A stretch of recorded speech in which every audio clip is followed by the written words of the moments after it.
Okay. Am I audible? Am I visible? Okay. Good evening. Namaskar. Jai Jhulelal. Vanakkam. Namaskaram. At least I could learn. मैं इतना ही learn कर पाई different different भाषाओं में greet करना. आप सबका स्वागत है इस रंगीन खूबसूरत शाम में, जहां मैं और मेरे संगी सहयोगी कथाकार आप सबका मनोरंजन करने के लिए तैयार हैं. लेकिन कुछ भी शुरू करने से पहले मैं और मेरे सभी कथावाचक तहे दिल से डॉक्टर एरिक मिलर का धन्यवाद करना चाहते हैं, जो जाने कितने सालों से, तकरीबन 13-14 सालों से अ, इस खूबसूरत कार्यक्रम का आयोजन कर रहे हैं, जिसका नाम है चेन्नई स्टोरी टेलिंग फेस्टिवल. हर साल चेन्नई स्टोरी टेलिंग फेस्टिवल लगभग फरवरी के महीने में आयोजित किया जाता है, जो एक महीने के दौरान तक चलता है. और इसी कार्यक्रम के अंतर्गत एक दिन दिया जाता है हिंदी स्टोरी टेलिंग को, जहां हम अपनी मातृभाषा हिंदी में तरह तरह की कहानियां, कविताएं, नज्म, शायरी जो हमारे मन में आता है वो हम आप सब लोगों से साझा करते हैं. और मैं बहुत बहुत शुक्रगुजार हूं अपनी सहयोगी कथाकारों का भी, जो इस देश के कोने कोने से हमारे साथ यहाँ पे इस कार्यक्रम में जुड़ने के लिए आज हम सबके साथ शामिल हैं. तो एक जोरदार तालियों से मैं चाहूंगी कि हम सब डॉक्टर एरिक मिलर का धन्यवाद करें. Thank you so much doctor Eric for giving us Chennai story telling festival and हमें ये मौका देने के लिए कि हम अपनी भाषा का कुछ बेहतर इस्तेमाल कर सकें और सब लोगों के साथ साझा कर सकें. हम सबकी कोशिश होती है इस कार्यक्रम में खूबसूरत थीम्स पे बात करने की. आज चेन्नई स्टोरी टेलिंग फेस्टिवल 2025 की इस कार्यक्रम की थीम है प्यार. प्यार क्या एक शब्द है या वाक्य, या यूं कहें कि एक एहसास जिसे ना तो मापा जा सकता है ना तोला जा सकता है. फर्ज करिए आप किसी से पूछें कि आप मुझसे कितना प्यार करते हैं. अगर सामने वाला इस बात का जवाब दे दे तो इसका मतलब उससे ज्यादा नहीं हो सकता. तो इस बात का जवाब नहीं होना चाहिए, क्योंकि प्यार वाकई एक ऐसा एहसास है जो सड़क पे चलते हुए एक अनजान मासूम बच्चे की हंसी पे भी आ सकता है, या उसी सड़क पर पूंछ हिलाते हुए एक मुस्कुराते हुए पपी से भी हो सकता है. प्यार एक ऐसा एहसास जो एक औरत को मां बनने के साथ आ जाता है, जैसे ही अरे प्रेगनेंसी टूल कनेक्ट में करने के लिए बोला। 2 पिंक स्ट्रिप्स नजर आती हैं. प्यार की परिभाषाएं बहुत तरह की हैं. स्त्री पुरुष का प्यार, भाई बहन का प्यार, माँ और बेटे और माँ और बेटी का प्यार, बाप और उनकी औलाद का प्यार. पर जहां मैं अपनी बात करूं तो मेरे लिए प्यार, सबसे इंपॉर्टेंट प्यार जो है वो खुद से है. मेरा मानना है कि अगर हम खुद से भरपूर प्यार नहीं कर सकते तो हम शायद किसी से भी पूरी तरह से प्यार नहीं कर सकते. सेल्फ लव, आत्म संयम, आत्मविश्वास, ये सब एक ही थैली के, एक ही सिक्के के बहुत सारे पहलू हैं. तो आज इस कार्यक्रम की शुरुआत करने के लिए या आगाज करने के लिए मैं सेल्फ लव पे, आत्म संयम से जुड़ी हुई एक सूफी कलाम आप सबके सामने पेश करना चाहती हूँ, जिसे आप सब लोग बहुत बहुत प्यार से सुन रहे होंगे. और हर किसी की जुबान पे ये सूफी कलाम है, जिसे अबीदा परवीन, जो हम सब की बहुत ही बहुत खास पाकिस्तानी सूफी सिंगर हैं, उन्होंने गाया है और अपनी आवाज से उन्होंने इसे नवाजा है.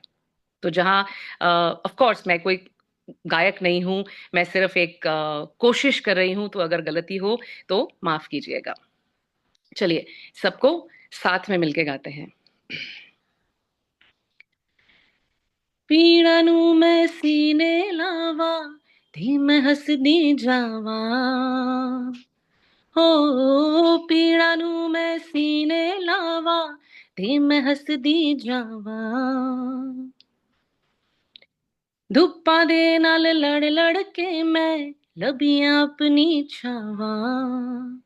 सुख भी अपने दुख भी अपने, मैं ते बस ए जाना.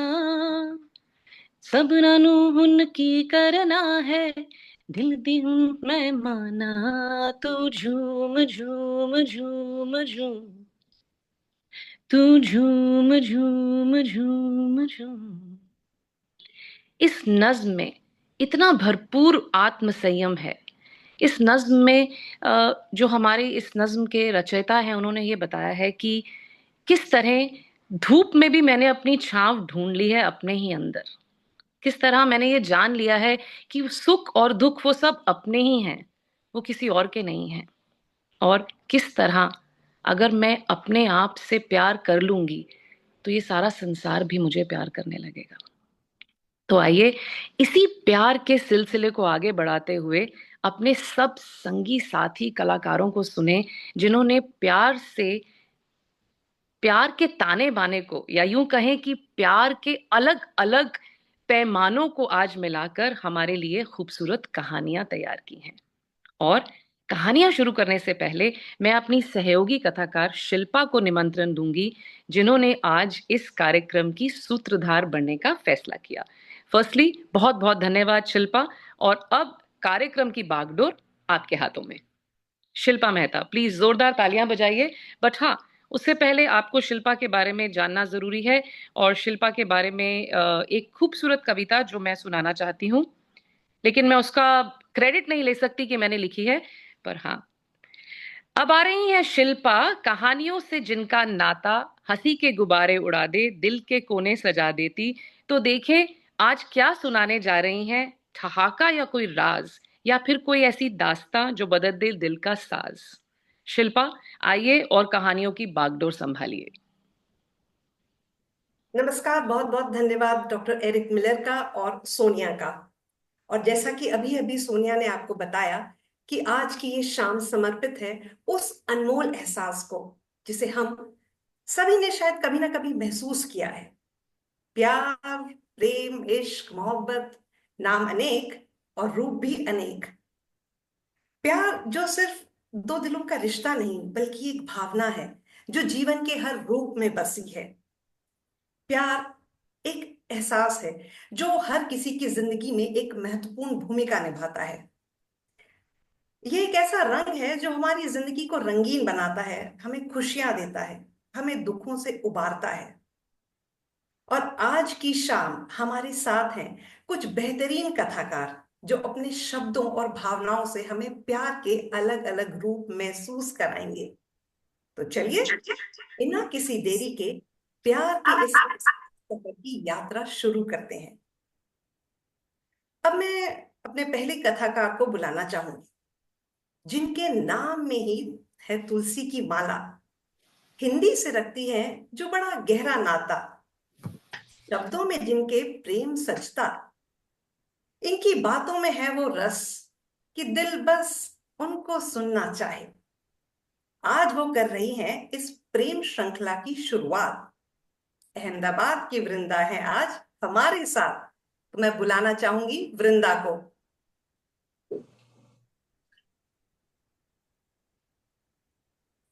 क्या बचपन का प्रेम इतना प्रबल हो सकता है कि जिसके सहारे कोई अपना पूरा जीवन निकाल दे? मेरे लिए तो यह सोचना भी मुमकिन नहीं। इसकी कल्पना करने से हम सोच नहीं पाते कि क्या ये सच में संभव है। आज इसी प्रेम की लोग मिसाल दे रहे हैं। हाँ, 8-5 वर्ष की ही थी वह जब उसने पहली बार अपनी द्वार से एक बारात को जाते हुए देखा और बड़ी ही मासूमियत से माँ से पूछा, माँ, मेरा दूल्हा कौन होगा?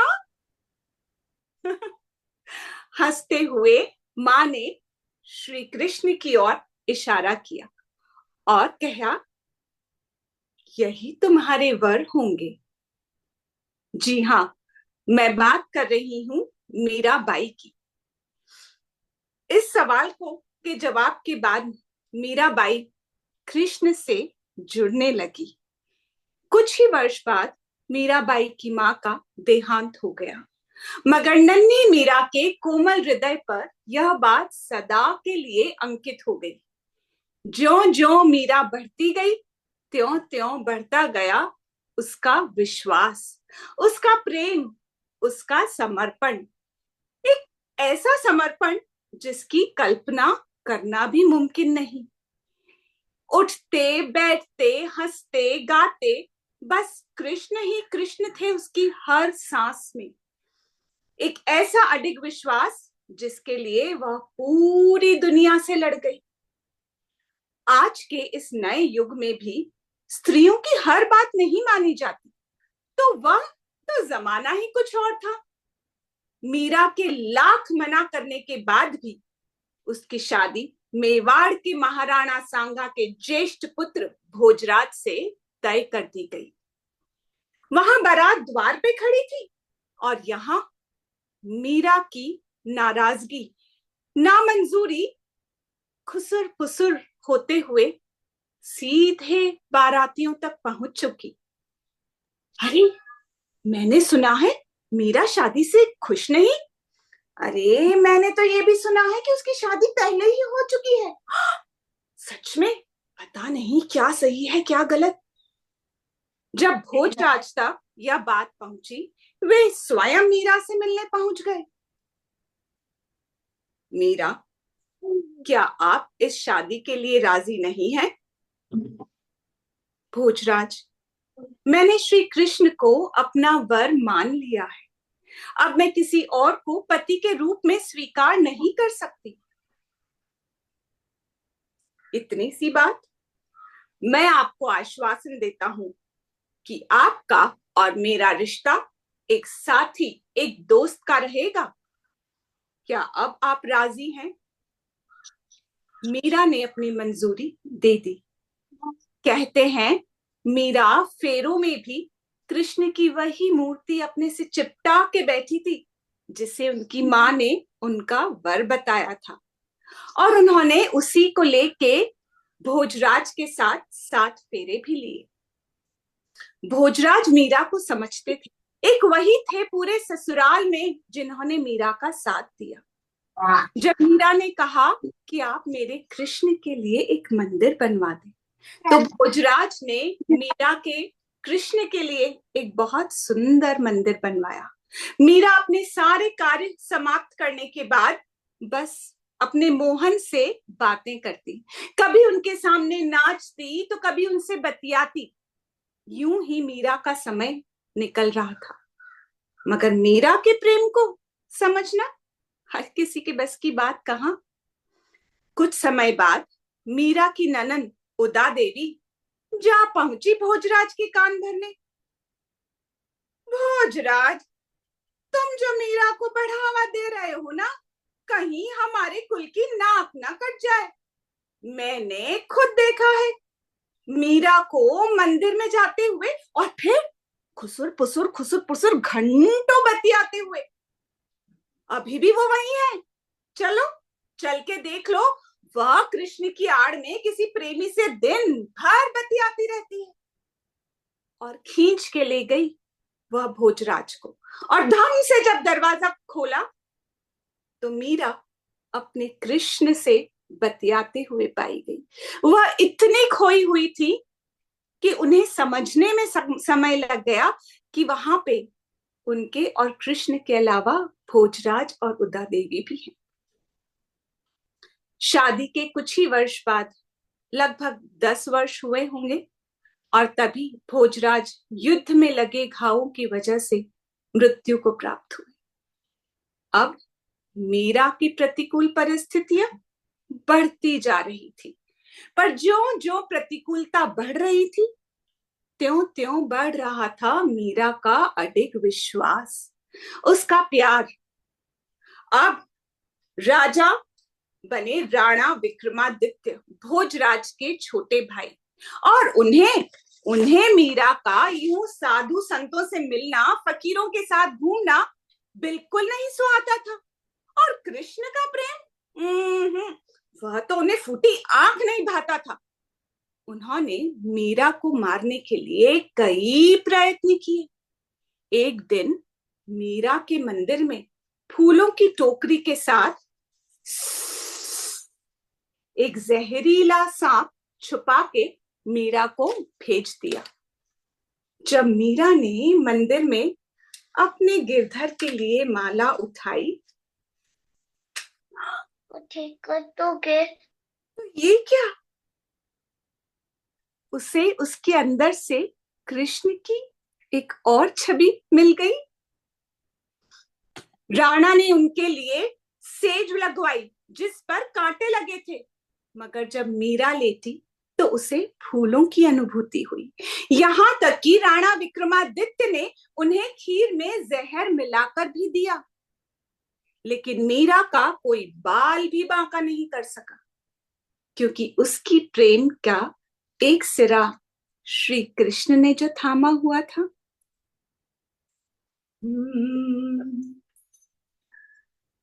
राणा ने छल किया, चाल चलने लगा, फूलों की टोकरी में सर्प भिजवा दिया, सेज कांटों की दी फूलों की बन गई, पीड़ा जितनी भी दी वो सुहानी लगी, विष का प्याला दिया मानो अमृत पिया, मीरा रानी दीवानी कहाने लगी। वह कृष्ण प्रेम में इतनी दीवानी थी कि हर कोई उसे कृष्ण दीवानी कहने लगा। मीरा ने अपना सब कुछ छोड़ दिया, सारे ऐशो आराम त्याग कर भी उसने सब कुछ पा लिया था अपने कृष्ण को पाकर। अब वह गली गली घूमने लगी। कहते हैं ना, आपके प्यार की सफलता तब है जब आपको आपके प्रेमी के नाम से पुकारा जाए, और मीरा को हर कोई यही कहता था। वह जहां से गुजरती, अरे वह देखो शाम की पगली, अरे अरे वह रही कृष्ण दीवानी। मीरा हर समय बस इसी आनंद में रहती थी। कुछ तथ्यों के अनुसार मीराबाई अपने आखिरी दिनों में वृंदावन रही, तो कुछ कहते हैं द्वारका, पर वे जहां भी रही सदैव अपने कृष्ण के प्रेम में लीन रही और एक दिन अपने कृष्ण में ही विलीन हो गई। कहते हैं वह मंदिर में कृष्ण के अंदर ही समा गई, उनकी देह किसी को ना मिली। वो कहते हैं ना कि जिंदगी बड़ी होनी चाहिए, लंबी नहीं। मीरा ने 47 वर्ष में ऐसा प्यार किया कि आज हम लगभग 480 वर्ष बाद भी उसे याद करते हैं। नहीं, कहना चाहिए कि आज भी मेरा मन यह सोच के रोमांच से भर उठता है। ऐसी लागी लगन मीरा हो गई मगन,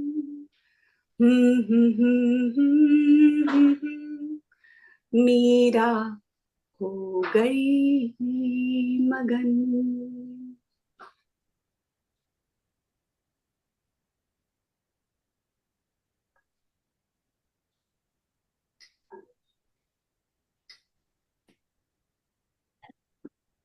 प्रेम की सीधी साधी अभिव्यक्ति भक्ति ही है, वरना ऐसे ही मीरा को प्रेम दीवानी ना कहा जाता। भक्ति भगवान के भक्त को उसका प्रेमी बना देती है। यूं ही तो सबरी ने झूठे भेर नहीं खाए थे ना भगवान श्री राम के लिए। भक्ति में वो शक्ति है जो श्रृंगार में भी नहीं। भक्ति भगवान को भक्त और भक्त को भगवान बना सकती है।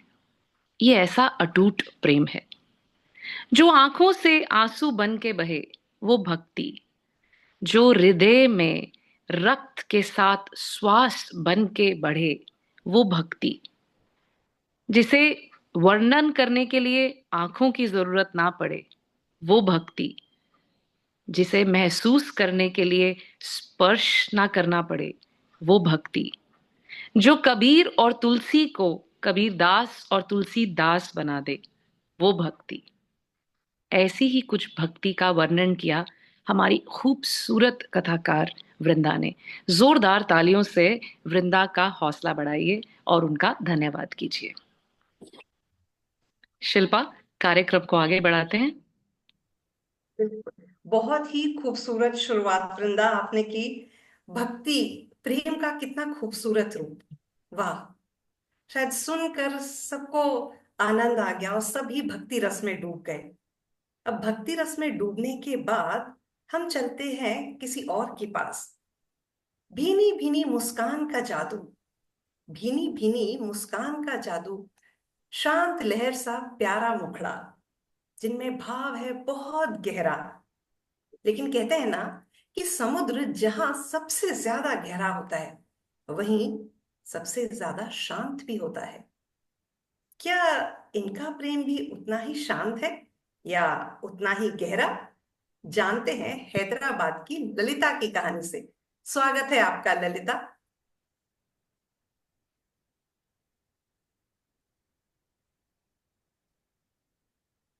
शुक्रिया शिल्पा उस परिचय के लिए। प्रेम की सिलसिला को आगे बढ़ाते हैं। हर प्रेम कहानी इतिहास नहीं बनाती, लेकिन हर ऐतिहासिक प्रेम कहानी में हमें प्रेम कहीं ना कहीं नजर आता है। आज मैं जो कहानी आपके लिए लेके आई हूँ, वो एक ऐतिहासिक प्रेम कहानी ही नहीं, बल्कि इतिहास का एक महत्वपूर्ण अध्याय भी है। ये कहानी है हैदराबाद की। ये कहानी है कुली कुतुब और रानी बागमती की। ये कहानी है मेरे अपने शहर की। कुली कुतुब गोलकोंडा सल्तनत के 5वें सुल्तान थे। 15वीं शताब्दी में गोलकोंडा सल्तनत सबसे ज्यादा शक्तिशाली राज्यों में से एक था। कुली कुतुब इब्राहिम कुली के बेटे थे। उनको बचपन से ही किताबों का बहुत शौक। वे उर्दू, फारसी और तेलुगु भाषा जानते थे। उर्दू में वह कविता भी लिखते थे। और अब कवि है तो जाहिर सी बात है कि उनको प्रेरणा की तलाश होगी। और उनकी तलाश खत्म हुई जब वो बागमती से मिले। बागमती एक देवदासी, अत्यंत सुंदर। जितनी सुंदर वो, उससे ज्यादा सुंदर उसकी नृत्य और गाना। गोलकोंडा से 10 किलोमीटर दूर दक्षिण में मूसी नदी के पार चिचलम गांव में रहती थी बागमती। रोज नदी पार करके बागमती से मिलने जाते थे कुली कुतुब। बागमती के नृत्य और गाना सुनने बहुत सारे लोग आते। बहुत सारे लोग, क्योंकि वो बहुत ही अच्छे से गाना गाती थी। कुली कुतुब भी उनमें से एक थे।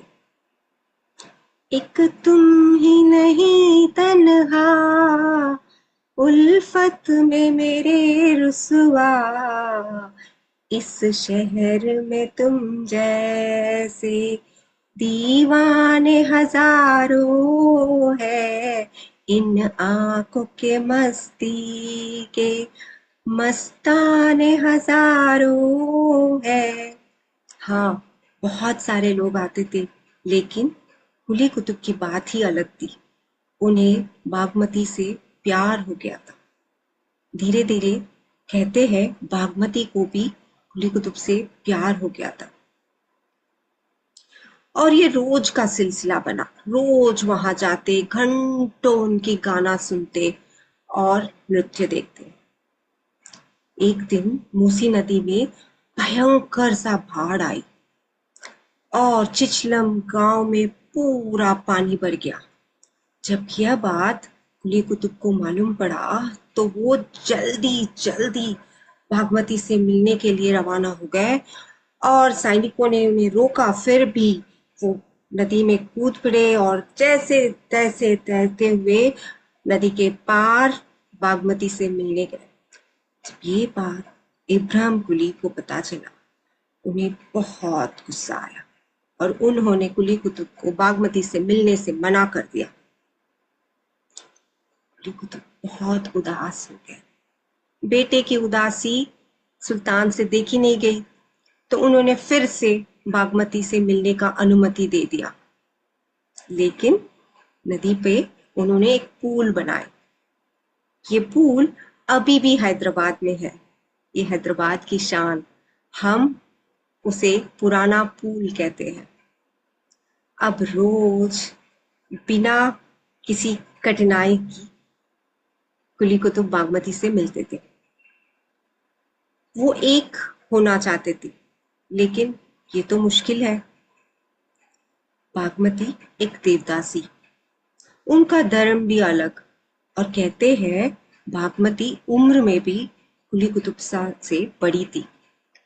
चिचलम गांव के लोग भी इस रिश्ते से खुश नहीं थे। सुल्तान तो बिल्कुल ही नहीं चाहते थे, लेकिन ये दोनों बिना किसी की परवाह करके मिलते रहे। प्यार किया है चोरी नहीं की, चुप चुप आहे भरना क्या, जब प्यार किया तो डरना क्या।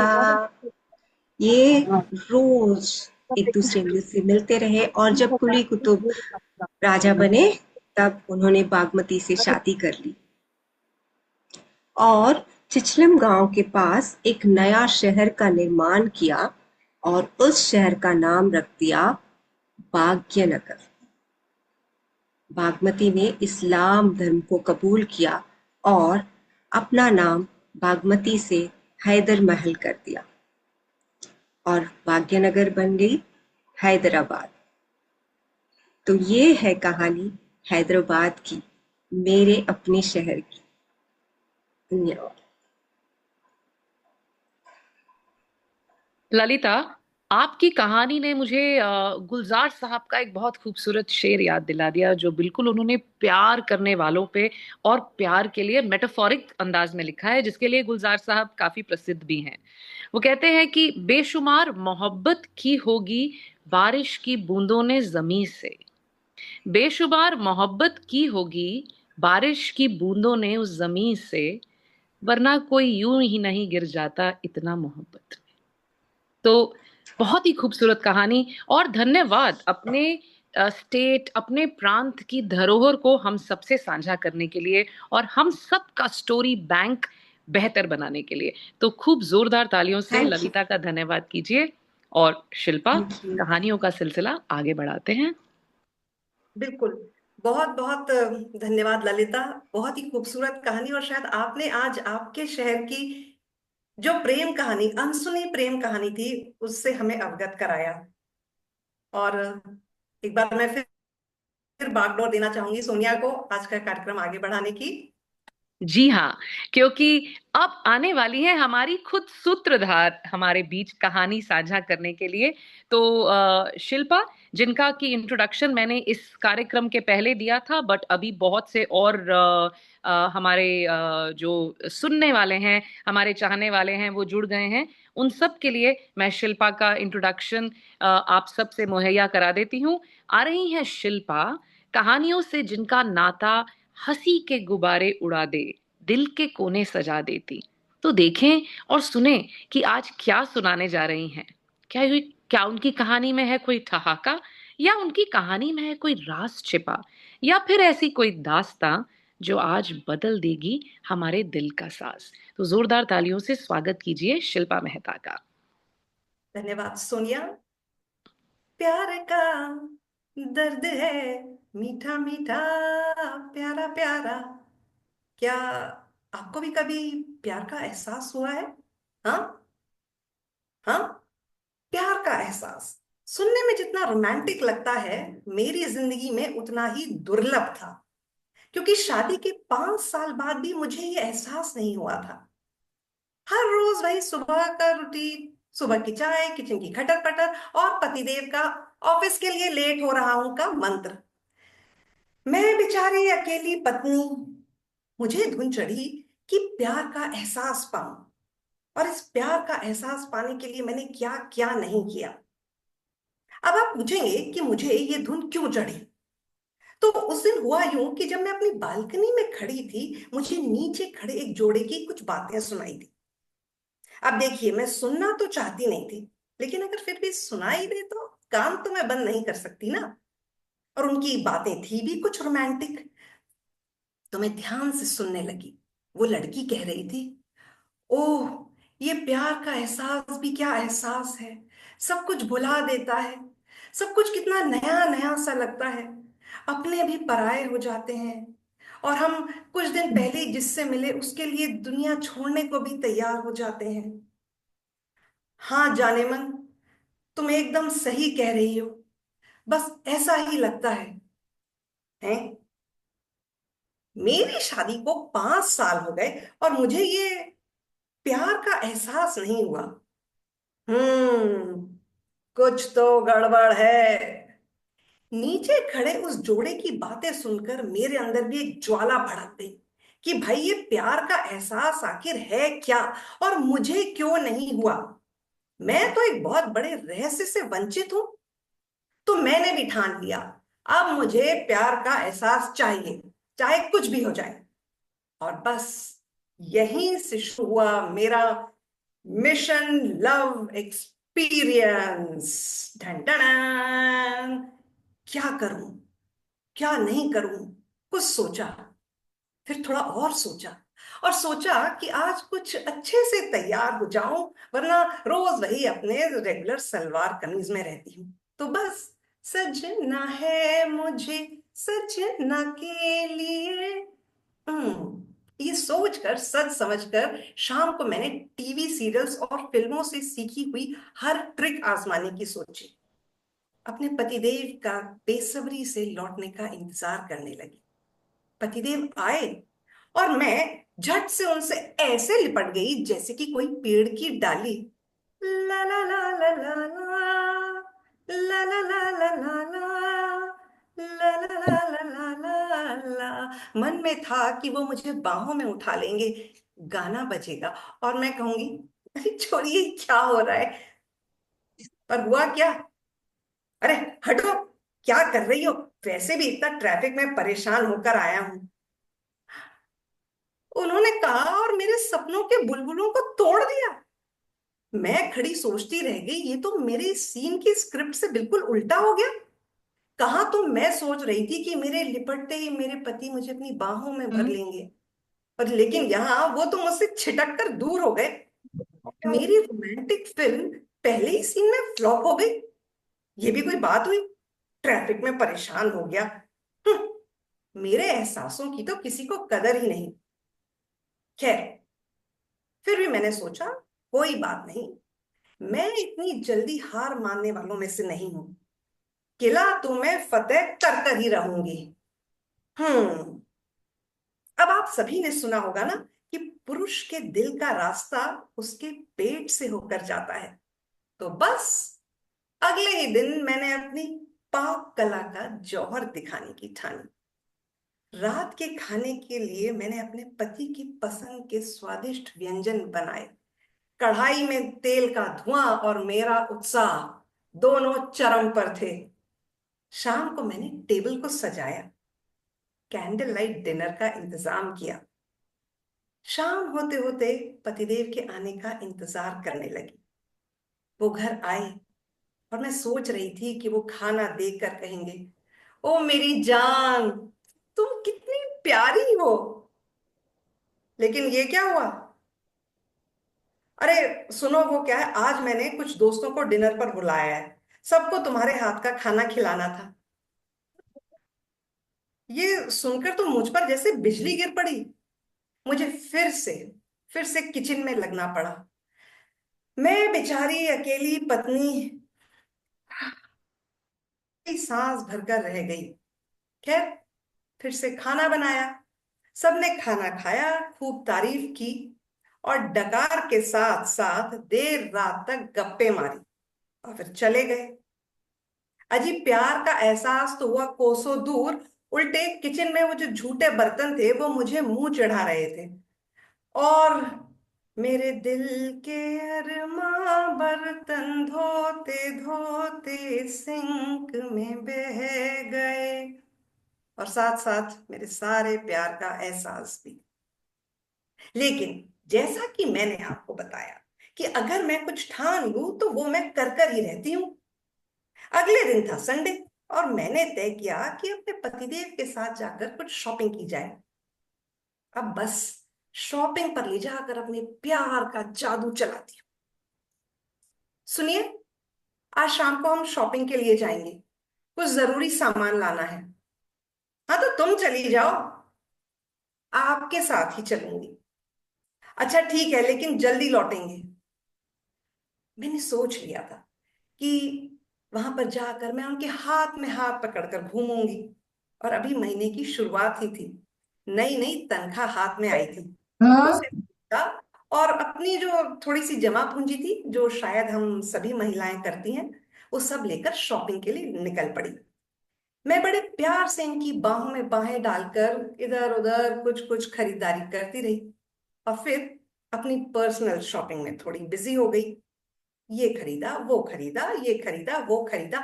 और जब बाद में घर आकर अपनी खरीदारी को देखा, तो जो कुछ मैं सब खरीद के लाई थी उनमें से काफी चीजों की तो मुझे जरूरत ही नहीं थी। अजीब, बजट बिगड़ने का एहसास तो हो गया, लेकिन प्यार का एहसास अभी भी गायब था। अब ये इतनी जो तुमने खरीदारी कर ली, अब बाकी का खर्च कैसे चलेगा? फालतू में बजट बिगाड़ दिया। आपके प्यार से, मैंने मुस्कुराते हुए कहा। वो हतप्रभ होकर मुझे देखते रहे। मैं फिर कुछ दिन शांत होकर बैठ गई, सोचती रही क्या करूं क्या नहीं करूं। और फिर मेरे दिमाग की बत्ती जली और आया एक धांसू आइडिया।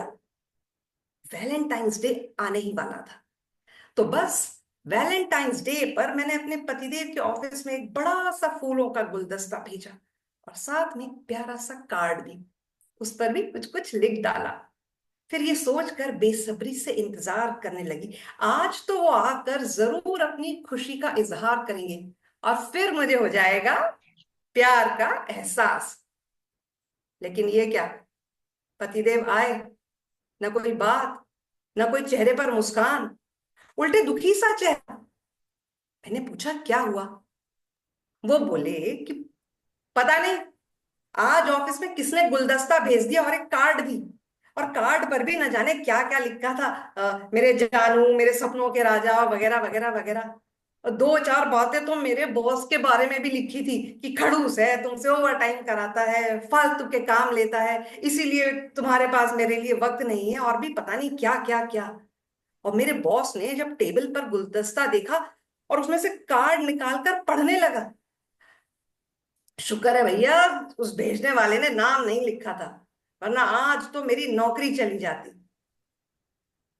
अब मैं थोड़ी रुआसी हो गई। ये देखकर वो बोले, अरे भाई तुम उदास क्यों हो रही हो? मेरी नौकरी थोड़ी चली गई है, और फिर वो गुलदस्ता तुमने थोड़ी भेजा था। मैंने थोड़ा सा संभल कर धीरे से बोला, वो वो मैंने ही भेजा था। अब ये सुनकर उनकी प्रतिक्रिया क्या हुई होगी मुझे बताने की जरूरत नहीं।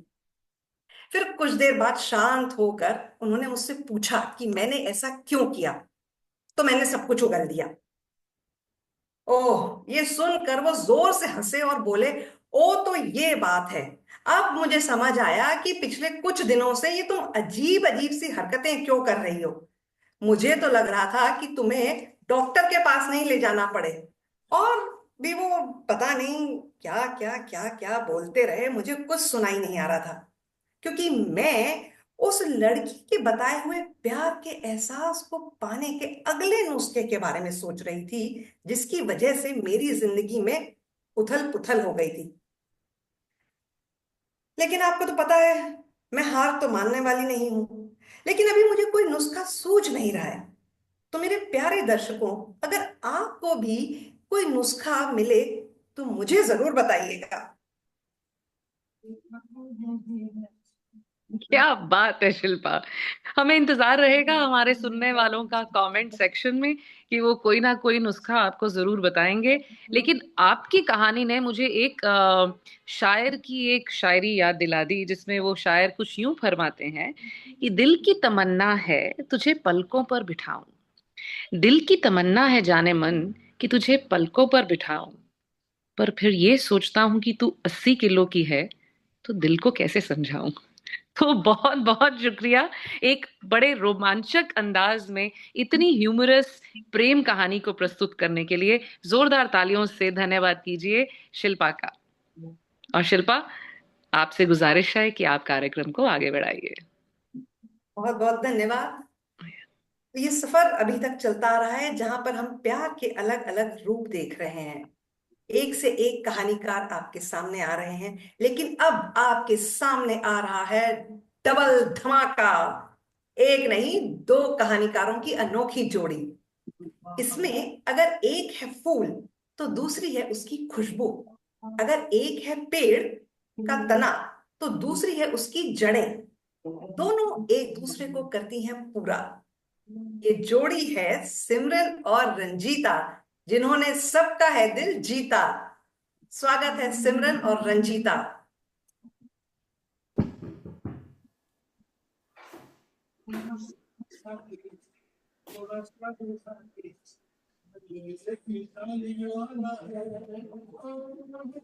अरे सिमरन, मैं पूरा घर ढूंढ आई और तुम यहाँ बैठी हो। बाहर देखो, चारों तरफ प्रेम ही प्रेम की खुशबू फैली हुई है। जानती हूँ, कहीं प्रेम के गुब्बारे तो कहीं प्रेम के लाल फूल, लेकिन है तो ये बस 4 दिन की चांदनी, फिर यही खुशबू बदबू में बदल जानी है और जिंदगी भर की सजा बन जानी है। अरे ऐसा क्यों कह रही हो? अरे ऐसा नहीं कहूं तो और क्या कहूं। प्रेम तो सिर्फ एक शुरुआत का किस्सा है और बाद में हर किस्से पे बस झगड़ा ही झगड़ा है। कहाँ जा रही हो, क्यों जा रही हो, मुझे आजकल तुम वक्त नहीं देते, बस इसी सवालों का ताना बाना चला रहता है। इंसान प्रेम के नाम पे बस दबता चला जाता है। मेरी सहेली है ना शिल्पा, 5 साल के बाद भी प्रेम के नुस्खे दूसरों से पूछती फिरती है। प्रेम, मैं तो मानती ही नहीं इन सब ढकोसलों में। एक बात बताओ, तुम तो बड़ी सयानी हो, है कोई ऐसा प्रेम जो इंसान को डुबाए नहीं, उभारे? है कोई ऐसा प्रेम जो इंसान को भटकाए नहीं, राह दिखाए? आजादी दे, प्रेम के नाम पे हुक्म न चलाए। प्रेम, सब प्रेम एक समान नहीं होते। एक प्रेम ऐसा भी है जिसमें दर्द अमृत समान लगता है और जुदाई में मिलन की आस है। और तो और संयम सिखाता है और प्रेम की गहराई को और बढ़ाता है। हाँ, ये प्रेम मैं जानती हूँ मेरी रंजी। ये प्रेम वही है ना जो आए दिन हिंदी फिल्मों में दिखता है। हे भगवान, ऐसा नहीं है। सुनो एक अजब किस्सा, फिर खुद करो ये फैसला। हाँ भाई, मैं कैसे भूल सकती हूँ। मेरी सहेली, मेरी सखी हर बात पे सुनाती है दिलचस्प किस्से और कहानियां, और हर बात पे तेरे पास कहानी होती है। चलो ठीक है, एक और कहानी सही सुनाओ। अब मेरे पास भी आप सब लोग सुनिए। एक सहेली है जो कि पकड़ पकड़ पकड़ करती रहती है हर समय, और इतने सवाल इतने जवाब कि मैं तो थक जाती हूं उसके सवालों का जवाब देते देते। अब सुनो, बाबा बुल्ले शाह का नाम सुनियो? नहीं, कोई प्रेरक वक्ता है क्या? जैसे आजकल के जमाने के प्रेरक वक्ता है, हर जगह कहीं भी मिल जाते हैं और ज्ञान देते हैं। अच्छा भाई, दमादम मस्त कलंदर, ये तो सुनी होगी। अलीदा पहला नंबर, दमादम मस्त कलंदर, ये तो हर जश्न में बजता है। हाँ हाँ, इन लाइनों के रचयिता थे बाबा बुल्ले शाह। बाबा बुल्ले शाह का जन्म 1680 के आसपास मुल्तान शहर में हुआ था। मुल्तान शहर जो कि अब पाकिस्तान में है। वह अपने गुरु इनायत शाह से बेइंतहा मोहब्बत करते थे। और जैसा कि हर शिष्य चाहता है कि गुरु उसके घर पधारे, बाबा बुल्ले शाह भी गुरु इनायत से हमेशा आग्रह करते, गुरुजी कभी तो मेरे घर आइए, बाबा कभी मेरे घर को कृतार्थ करिए। पर इस पर बाबा बुल्ले शाह को गुरु इनायत हमेशा कहते, बुल्ले, गुरु को घर बुलाना आसान नहीं है, और गुरु की मेहमान नवाजी शायद तुम न कर सको। एक मिनट, ऐसे क्यों कहते थे? क्या गुरु को ऐसा कहना शोभा देता था? क्या गुरु शाही पकवान खाते थे? या बुल्ले शाह बेचारा इतना गरीब था कि गुरु का वहन नहीं कर सकता था? ये समझ नहीं आया ना। गुरु की हर बात में एक राज छिपा होता है, उनकी बात में भी कोई राज होगा। लेकिन इनायत शाह हमेशा बुल्ले शाह को कहते, ठीक है, कहता है तो मैं एक दिन तेरे घर जरूर आऊंगा। बाबा बुल्ले शाह खुश हो गए और इंतजार करने लगे उस घड़ी का कि बाबा घर आएंगे। वह सुनहरी घड़ी आई, बाबा बुल्ले शाह को संदेशा मिला, गुरु इनायत घर आ रहे थे। उसने अपने घर को, अरे घर को तो सही, पूरे गांव को दुल्हन की तरह सजाया, और तो और अपने गुरु का दीदार करने के लिए आसपास के गांव वालों को भी न्योता दे आया, पड़ोसियों को बुलाया, आओ आओ मेरे गुरु घर आ रहे हैं, आके दीदार करो। वह सुनहरी घड़ी आई, गुरु दूर से ही आते नजर आए। बाबा बुल्ले शाह गुरु की एक झलक पाने के लिए बेताब था, पर ये क्या, गुरु के साथ पास के गांव की एक वैश्या।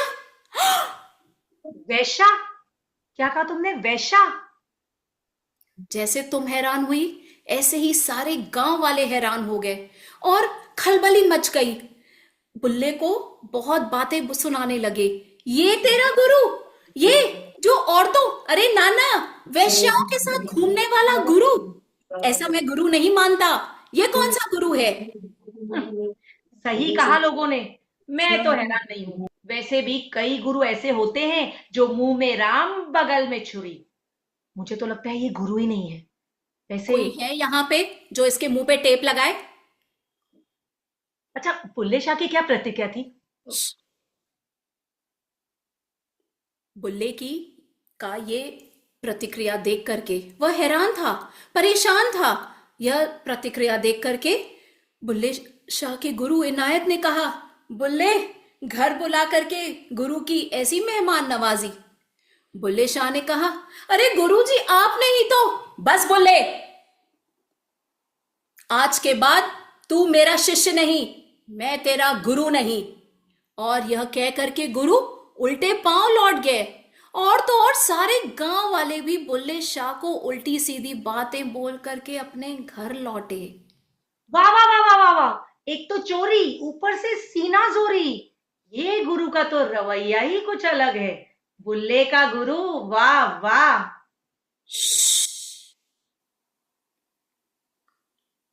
बुल्ले उदास था, परेशान हुआ, घर लौटा। दिमाग कुछ और कह रहा था, दिल कुछ और बयां कर रहा था। उसकी समझ में नहीं आ रहा था कि ये क्या हुआ। बेचैनी में 3-4 दिन बीत गए। उसने बात की तह तक पता लगाने के लिए गुरु के गांव पहुंचा। गुरु के गांव पहुंच करके उसे पता चला, ये क्या, वह वैश्या कोई साधारण वैश्या नहीं थी, वह तो गुरु की परम शिष्य बन चुकी थी। वह गुरु इनायत के चरणों में दीक्षा ले चुकी थी, और तो और उसने सारे गलत काम छोड़ दिए थे, और उसने कमाया सारा धन नदी में बहाने जा रही थी। गुरु इनायत ने उसे रोका कि यह धन गरीबों और जरूरतमंदों में इस्तेमाल कर ले। उस दिन से वह गुरु की भक्ति में लीन हो चुकी थी। यह बात सुन करके बुल्ले शाह शर्मिंदा हुआ, जारो जार रोया, पानी पानी हुआ। गुरु के जैसे गुरु के मैं हो पास गई। नहीं जा सकता था, क्योंकि गुरु ने कसम दी थी, और उसको अपनी शक्ल दिखाने के लिए मना किया था। शर्मिंदा में परेशान बुल्ले शाह अब वो क्या करेगा? वह शर्मिंदगी में भरपूर पहुंचा उस वैश्या के पास, उसके कदमों में गिरा, रोया, जार जार रोया, अपनी कर्मों की माफी मांगा। माँ, मुझे माफ कर दो माँ, मैंने आपके ऊपर ऐसा लांछन लगाया माँ, गुरु के ऊपर संशय भरम किया, माँ मुझे माफ करो, गुरु तो मुझे कभी नहीं माफ करेंगे माँ, मैं हमेशा आपके दर का सेवक बन के रहूंगा माँ, मुझे कृपा की दृष्टि डालो माँ, मैं आपके दर का कुत्ता बन जाऊंगा, मैं हमेशा आपकी सेवा में रहूंगा। वैश्या के यहां वह नौकर बन करके रहने लगा। इतनी बड़ी सजा कि अपने आप को उसने नौकर ही बना डाला, वो भी वेश्या का नौकर। अरे वह वैश्या अब साधारण वैश्या नहीं थी, यह उसके लिए पछतावा था। अपने गुरु के ऊपर उसने ऐसे लांछन लगाए थे, गुरु के पास नहीं जा सकता था, माफी नहीं मांग सकता था, पर ऐसे ही उसने पछताना सही समझा। गुरु की भक्ति में लीन रहा। वह वैश्या दिन रात बुल्ले शाह के साथ सत्संग करती, भजन सुनाती और भक्ति के रंग में रंग गए ये दोनों गुरु के शिष्य। इस तरह 8 से 10 साल बीत गए। गुरु इनायत का एक दिन संदेशा लेकर कोई वैश्या के घर आया। गुरु ने घर बुलाया है, गुरु ने वैश्या को दरबार में बुलाया था। यह संदेशा पा करके बुल्ले शाह खुशी से झूम उठा और वैश्या से कहा, माँ वह घड़ी आ गई, मुझे भी ले चलो माँ, गुरु ने बुलाया है, माँ मुझे भी ले चलो, गुरु का दीदार करना है माँ, मैं माफी मांगूंगा गुरु से, एक बार मुझे अपने गुरु का दीदार करा दो माँ। नहीं बुल्ले, मैं ऐसा नहीं कर सकती, कहीं गुरु नाराज हो गए तो। माँ मैं कोई और रूप धारण कर लूंगा, मैं अपने इस भेष में नहीं चलूंगा माँ पर मुझ पर कृपा करो, मुझे अपने साथ ले चलो, मुझे अपनी बेटी बना के ले चलो, मैं औरत का भेष धारण करके चलूंगा। वैश्या मुस्कुराई और तैयार हो गई। बुल्ले शाह ने औरतों की तरह घाघरा चोली धारण किया और अब ओढ़नी से अपना मुंह ढक लिया और चला वैश्या के पीछे पीछे गुरु का दीदार करने। जल्द ही वह गुरु के दरबार पहुंचे। गुरु को उसने अपनी बेटी का परिचय दिया कि गुरुजी ये मेरी बेटी है। पर गुरु तो जानी जानन हार थे, पर मुख से कुछ न बोले। सारे दरबारियों ने भी उनका स्वागत किया। गुरु इनायत ने बाबा वैश्या को कहा, कोई भजन सुनाओ। वैश्या ने अभी सुर संभाले ही थे, पर ये क्या, बाबा बुल्ले शाह अपनी जगह से उठे और भक्ति में गाने लगे।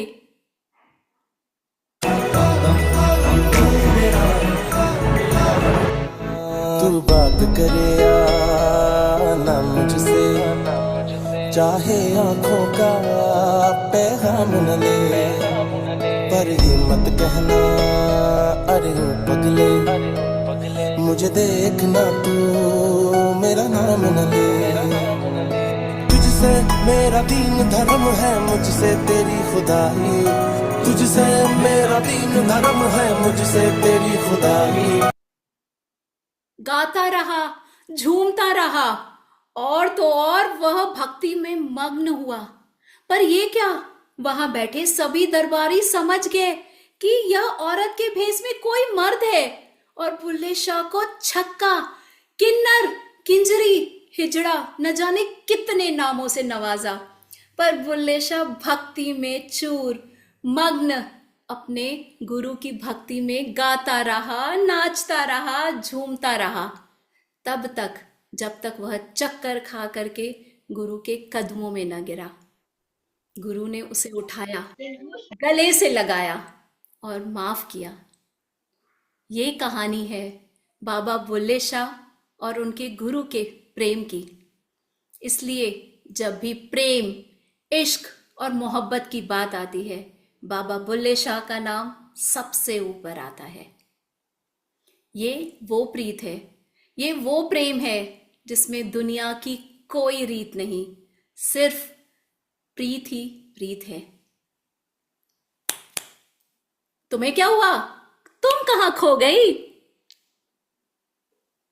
मैं तो इस असमंजस में पड़ गई हूँ रंजी, कि क्या कोई किसी से इतना प्यार कर सकता है कि सिर्फ रिझाने के लिए अपना ही अस्तित्व मिटा दे और अपनी इज्जत की परवाह भी ना करे।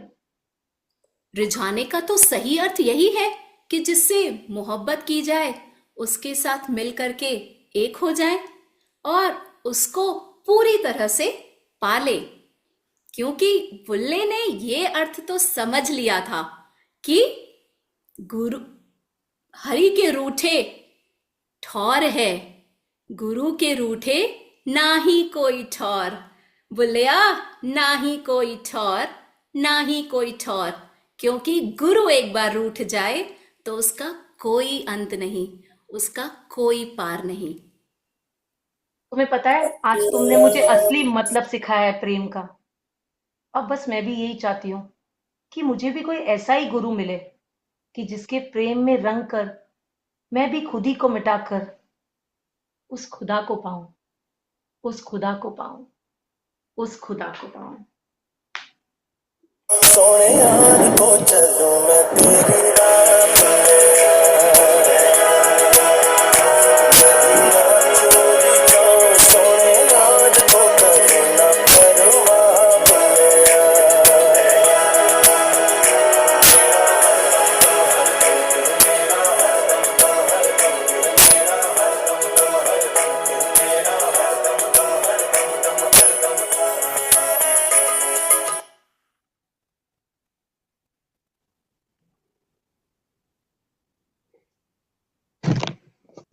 रंजीता और सिमरन, बुल्ले शाह की दुनिया में वापस ले जाने के लिए बहुत बहुत धन्यवाद। ये वही बुल्ले शाह हैं जिन्होंने हमें ये सिखाया कि अगर कोई खाली बर्तन लेके आया है तो ये मत समझिए कि भीख मांगने ही आया होगा। ऐसा भी हो सकता है कि सब कुछ बांट कर आया हो। बुल्ले शाह का एक बहुत खूबसूरत गीत और बहुत खूबसूरत नज्म जो कहते हैं, जहर वेख के पीता ते की पीता, इश्क सोच के कीता बुलिया ते की कीता, दिल दे के दिल लैन दी आस रखी, ओए बुलिया एहो जा प्यार कीता ते की कीता। एक इतनी खूबसूरत स्टेज परफॉर्मेंस के लिए, एक थिएट्रिकल परफॉर्मेंस के लिए बहुत बहुत शुक्रिया। बहुत जोरदार तालियों से शुक्रिया कीजिए रंजीता और सिमरन का, हमें इतनी खूबसूरत रंग मंच की दुनिया में ले जाने के लिए। तो चलिए कार्यक्रम को आगे बढ़ाते हैं। शिल्पा, क्या बात है, क्या बात है। इस खूबसूरत शाम में हम प्यार के अलग अलग रंगों में रंगते जा रहे हैं, है ना। हर रंग एक अलग ही रंग है। और इस यात्रा में, इस सफर में हमारा अगला पड़ाव उनके पास है, समुद्र की लहरों के संग जिनका है बसेरा। प्यार में इनका है अलग ही सवेरा। कभी सूरज की किरणों सी दमकती, तो कभी चांदनी रातों सी चमकती। चंदा मामा कथा से जो बिखेरें, चंदा मामा कथा से जो बिखेरें, कहानियों की रोशनी दूर तक पहुंचाएं। हर दिल को, हर दिल को अपने शब्दों से छू लें।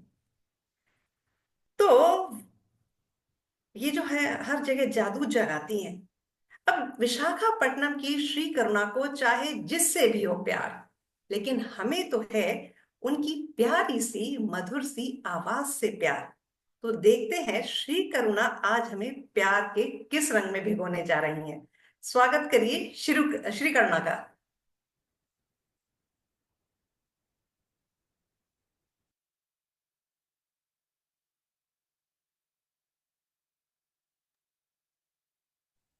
नमस्ते। थैंक यू शिल्पा, धन्यवाद इतनी सुंदर परिचय के लिए। अ, मेरे पीछे फूल देख रहे हैं, चमेली के फूल। आज जो मैं कहानी लेकर आई हूँ नाम है चमेली के फूल। फूल थोड़े पल के लिए खिलते हैं, लेकिन हम फूलों से इतना प्यार करते हैं, वो महक जिंदगी भर होता है। जो आज मैं कहानी लेके आई हूँ, उसकी भी महक थोड़े पलों के लिए था, लेकिन महक जिंदगी भर रहेगा। आइए चलते हैं कहानी में। ये कहानी CS राव की लिखी गई तेलुगु कहानी है, मीरू एप्पुडोस्तारू, आप कब आओगे। और इसको मैंने अनुवाद किया हिंदी में। और इधर उधर कोई भूल चूक हो तो माफ कर दीजिएगा, स्टैट्यूटरी वार्निंग। जैसे सोनिया ने कहा, प्यार एक एहसास है, कहानी की एहसास तो आप समझ ही जाओगे। चलिए चलते हैं कहानी में। फरवरी का महीना है, अब ठंड कम हो गई है, शाम इतनी सर्द नहीं है, बस गुलाबी सी ठंड है। पूर्वी गोदावरी में जिले में चमेली के फूल खिलने का मौसम है। चमेली के फूल की माला उनको सिनेमा घरों के बाहर और जो औरत सिनेमा देखने आती है उनके बालों में पाया जा रहा था। चमेली की फूल की सुगंध चारों ओर फैल गई है। शाम 6 बजे, रघु सिनेमा देखने गया और 9 बजे सिनेमा हॉल के बाहर आया। और हॉल से बाहर आते ही उसने सुना, चमेली के फूल ले लो, चमेली के फूल ले लो, चमेली की माला ले लो, फूल बेचने वालों ने कहा। और रिक्शा रिक्शा रिक्शा, हर जगह सड़क पे हलचल हो रहा था। उस कस्बे में रघु ने पीआर कॉलेज से कई साल पहले BA की पढ़ाई पूरी की थी। वह उन दिनों हर गली हर सड़क से परिचित था। कई वर्षों के बाद रघु ने काकीनाडा आने का पहला अवसर मिला रघु को। और उत्तरी हिंदुस्तान में बसा रघु उस गली में खड़ा होकर बहुत खुश हो रहा था। रघु जो कारों में और फ्लाइटों में यात्रा करने का आदीन है, टॉप उतार कर एक कुर्सी की तरह दिखने वाले साइकिल रिक्शा में आराम से सवारी करना चाहता था। रिक्शा रघु ने बुलाया और रिक्शे पर चढ़कर बस बैठ गया तो, बाबूजी कहाँ जाना है, रिक्शा वाले ने कहा। मानस सरोवर तक चलो, रघु ने कहा। क्या आप उस होटल में रुके हैं बाबूजी? वो एक अच्छा होटल है, वहाँ हर चीज सुविधाजनक है, रिक्शा चालक ने कहा। तुम्हारा नाम क्या है? नरसिम्हा बाबूजी। आप कहाँ से आए हैं? क्या मैं इस शहर का नहीं दिखता? आप ही ने कहा कि आप होटल में रुके हैं, इसलिए पूछा कि क्या आप दूसरे शहर से आए हैं, नरसिम्हा ने कहा।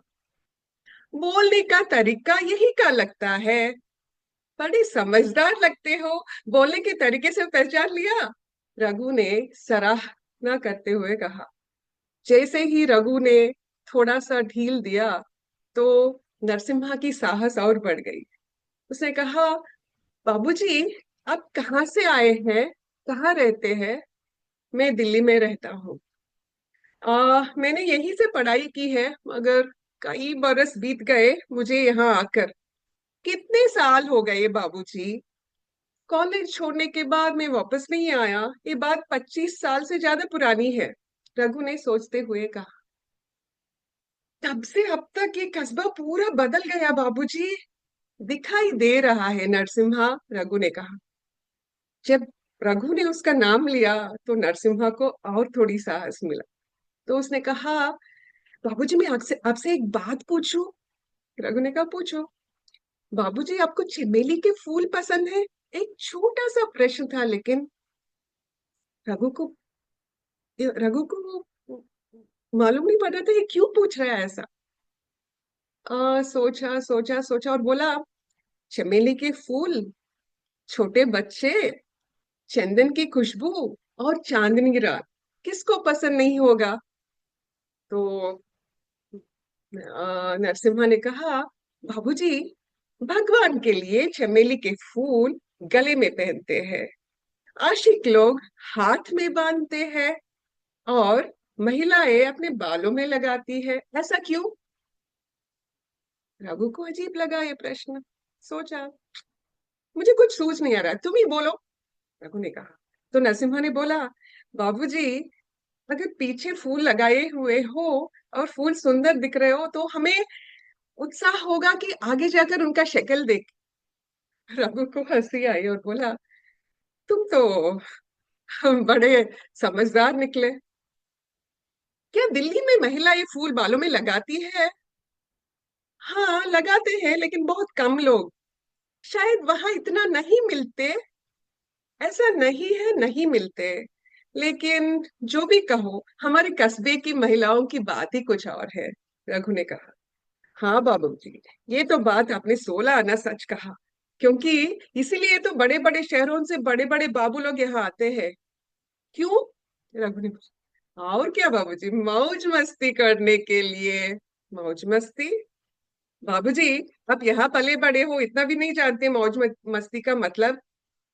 नरसिम्हा ने कहा और पूछा, बाबूजी, मौज मस्ती से याद आया, यहाँ पास में रामदेव नगर में एक सुंदर लड़की रहती है।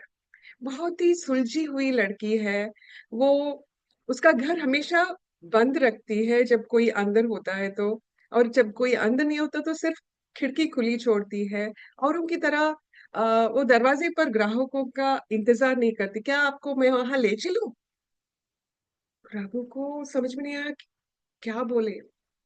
दिमाग बोल रहा था नहीं, दिल बोल रहा था अकेले जाकर होटल में सोना पड़ेगा, इससे अच्छा मैं चले जाऊं। तो उसने हाँ चलो बोला। लो, बातों में हम आ गए हैं। और खिड़की खुली है, मतलब कोई अंदर नहीं है करके नरसिम्हा ने रिक्शा रोका और दरवाजा खटखटाया।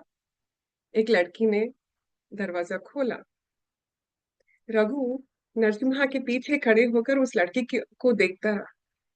लड़की फूलों की साड़ी पहनी हुई थी और सोचने लगा रघु कि इसकी चेहरे में कुछ तो सुंदरता है कि इसे दोबारा देखने का मन कर रहा है।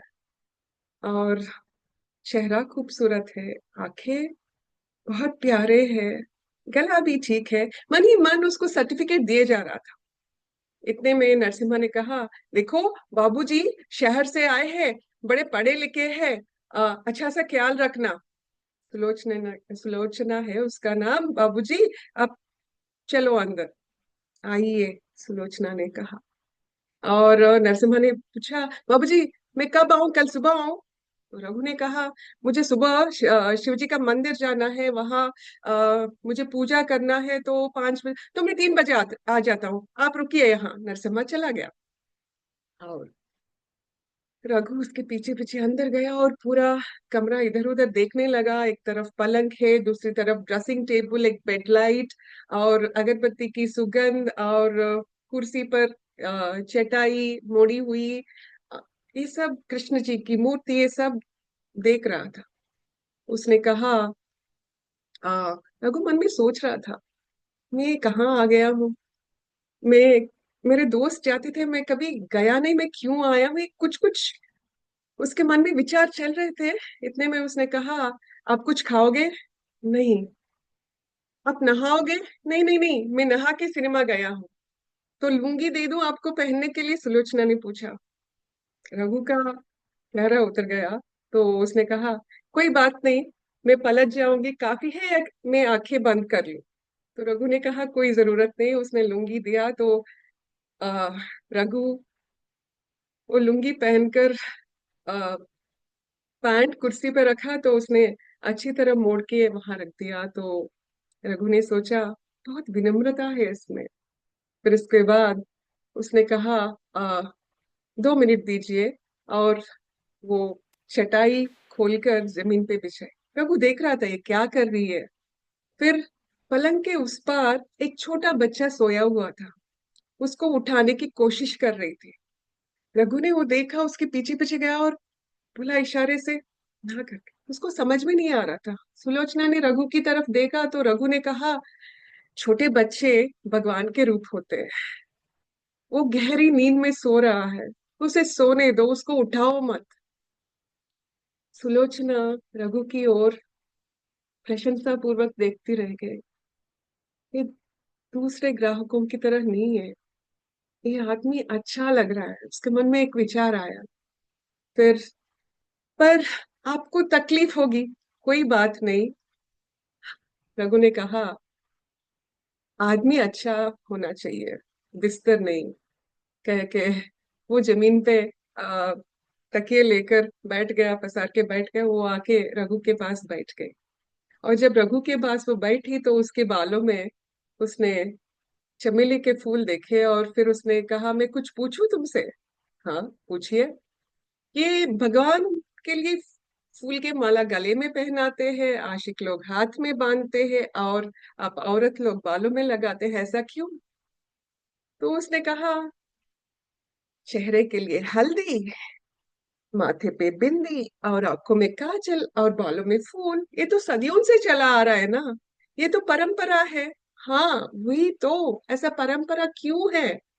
तो उसने कहा, जब खूबसूरती को निहारते हो तो मन को अच्छा लगता है, लेकिन थका हारा आदमी जब थक के करवट बदल के बगल में सो जाता है, और उसकी ओर जब पीठ आता है, तो ये फूलों की खुशबू से उसको सांत्वना मिलती है।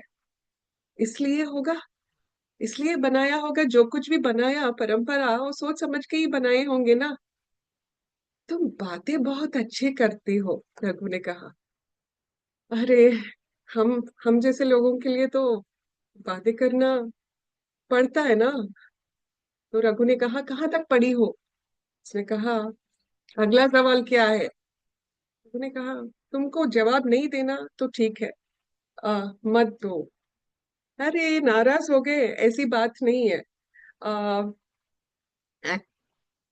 बात बताऊं तो वो बहुत सारे पत्रकार, उपन्यासकार, सब लोग आते हैं, तरह तरह के सवाल पूछते हैं, और हमारे ऊपर कुछ कहानियां या लेख या उपन्यास लिख देते हैं। ना तो मैं पत्रकार हूँ, ना लेखक हूँ। हाँ, आपके शहल से तो आपके शक्ल से तो लग रहा है कि आप दोनों में से नहीं है। मैं बीए तक पढ़ी हूँ, लेकिन मेरी पढ़ाई और काम दोनों में ताल्लुक नहीं है। हाँ, सही है, ऐसा ही होता है। कभी कभी कोई पढ़े लिखे होते हैं लेकिन संस्कारी नहीं होते, और संस्कारी होते हैं लेकिन पढ़े लिखे नहीं होते। तुम तो संस्कारी भी हो और पढ़े लिखे भी हो। तो उसने कहा, धन्यवाद। इतने में बच्चा रोने लगा। तो वो, आह, बदमाश, अभी उसको रोना था करके रघु ने कहा, कोई बात नहीं, भूख लग रही होगी, देख लो। सुलोचना उठकर दूध का बोतल उसके बच्चे के मुंह में डाली, और रघु ने कहा, क्या पिलाते हैं उसको? दूध, और क्या? दूध के अलावा? दूध के अलावा क्या पिलाते हैं? दूध के अलावा वो रोज ग्राइप वाटर आता है ना, वो पिला लो। आगे गर्मी का मौसम है, लू लग जाएगी, ख्याल रख लो उसके। सुलोचना ऐसे देखती रहेगी उस बेचारे पे, कितना सोच रहा है इसके बारे में। उसके दिल को छू गई ये बात। वो कुछ नहीं बोली। फिर उसकी चुप्पी रघु को समझ में नहीं आ रहा था। उसने कहा, तुम परेशान क्यों हो? आ, पैसे ज्यादा नहीं लगते, 10-15 रुपए मैं ही खुद लेके आता, लेकिन मैं कल सुबह सुबह जा रहा हूँ, और मैं तुम्हारे पैसे में से ये नहीं काटूंगा। मैं तुम्हारे पैसे दे दूंगा, उसके ऊपर से और थोड़ा दे दूंगा तुम्हारे लिए, ग्राइप वाटर के लिए अलग से। सुलोचना बस देखती रही उसको। रघु की अच्छाई ने आकर्षित किया, और आ, इसकी क्या जरूरत है, उसने बोला। इतने में दरवाजे पे खटखटाहट हुई, और नरसिम्हा की आवाज आई, बाबूजी, तैयार हो? हाँ, बातों में समय का पता ही नहीं चलता, सुलोचना ने कहा। जी। रघु की रघु को कुछ भी न कर पाने से थोड़ी निराशा थी। आ, इसका मतलब है कि समय ठीक से बीत गया, रघु ने मुस्कुराते हुए कहा। सुलोचना ने जाकर दरवाजा खोला। नरसिम्हा ने रघु के चेहरे की ओर देखा। साहब जी, सोए नहीं है क्या? रघु ने पैंट पहन रखी है, उसने अपनी जेब से पैसे निकाली, ऊपर से 20 रुपए और जोड़ के ये ग्रेप वाटर के लिए उसने मुस्कुराते हुए कहा। और बच्चे के गाल आ, की बच्चे के गाल से सराहा, तो और दरवाजे की ओर चला, तो सुलोचना भी उसके पीछे पीछे दहलीज पर पहुंच गई। क्या? दरवाजे पर आकर इस तरह अलविदा कहनी आपकी परंपरा है? क्या ये सबकी परंपरा नहीं है? रघु मुस्कुराते आगे बढ़े हुए कहा, चलता हूँ। आप फिर कब आओगे? सुलोचना ने पूछा। और नरसिम्हा ने अपनी पूरी सेवा में कभी नहीं सुलोचना की मुंह से ऐसे प्रश्न सुना था। वो ऐसा हक्का बक्का देखता रहेगा। रघु ने सुलोचना की ओर देखकर मुस्कुराते हुए पूछा, क्या ये भी आपकी परंपरा है? उसने कहा। तो सुलोचना ने कहा, मैंने ये प्रश्न किसी और से नहीं बल्कि सिर्फ आपसे ही पूछा है। क्यों? रघु के आंखें पूछ रहे थे। मैं निश्चित रूप से जानती हूँ कि आपकी बच्चा मेरा बेटा है, लेकिन मैं निश्चित रूप से नहीं जानती कि उसके पिता कौन है। लेकिन आज रात आपने जो देखभाल और स्नेह दिखाया मेरे बच्चे के लिए, उससे मेरा दिल पिघल गया। संक्षिप्त में कहूँ तो उस कुछ पलों में आप मेरे बच्चे के लिए पिता का प्यार दे बैठे हैं। इसलिए मैंने पूछा कि आप उसके लिए दोबारा कब आओगे, लेकिन मेरे लिए नहीं। सुलोचना ने झुकी हुई आंखों से रघु के चेहरे की ओर देखते हुए कहा, उसके बालों में चमेली के फूल मुस्कुरा रहे थे। धन्यवाद।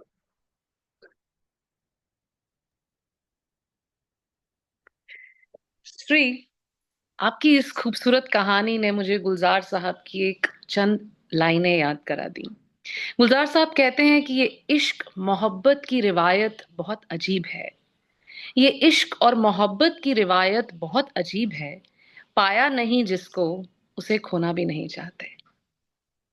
तो आपने एक बहुत ही खूबसूरत प्यार के एहसास को आज हम सबसे साझा किया, उसके लिए बहुत बहुत धन्यवाद। प्लीज जोरदार थैंक यू तालियों सो से मच श्री का सोनिया। शुक्रिया करिए। और आइए थैंक यू। प्रोग्राम को आगे बढ़ाते हैं। शिल्पा। बिल्कुल, मैं सोनिया से एकदम सहमत हूँ। और मेरे ख्याल से आज हम इतनी सुंदर सुंदर प्रेम की कहानियां सुन रहे हैं, और जिन्हें सुनकर लगता है कि प्रेम सिर्फ शब्दों में ही नहीं बल्कि शायद भावनाओं में होता है। और अलग अलग भावनाएं आज हम प्रेम की देख रहे हैं। और चलते हैं हमारे अगले पड़ाव पर, उनके पास जो जमाती है काफियों का सिक्का। कभी लिखती हैं कविताएं, तो कभी सुनाती हैं कहानियां। अगर आप इनकी सूरत देखेंगे तो आपको लगेगा कि इनकी सूरत भी कहानियां ही बयां करती हैं। अगर वो नहीं बोलती हैं तो उनकी आंखें बोलती हैं, है ना? तो वो कौन है, जानना चाहेंगे आप? वो है हमारी प्यारी पूनम जोशी।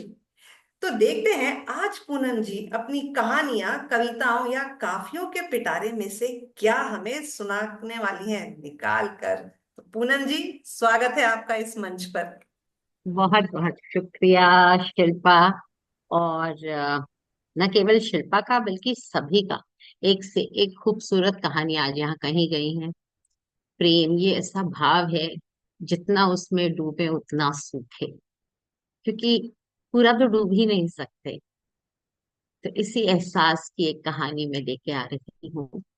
और ये कहानी, मैं मध्य प्रदेश से इस वक्त बात कर रही हूँ, भोपाल से। और मध्य प्रदेश प्रदेश को भारत का दिल कहते हैं।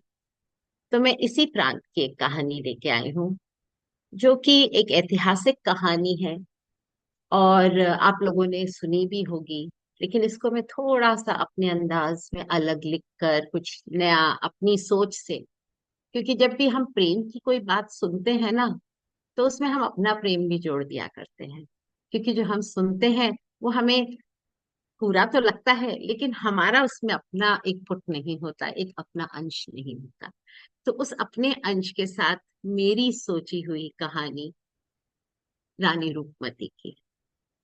तो चलिए शुरू करते।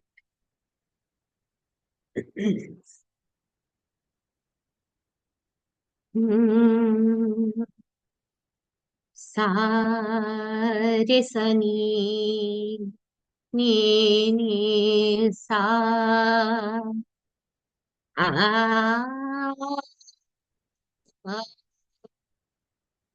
आ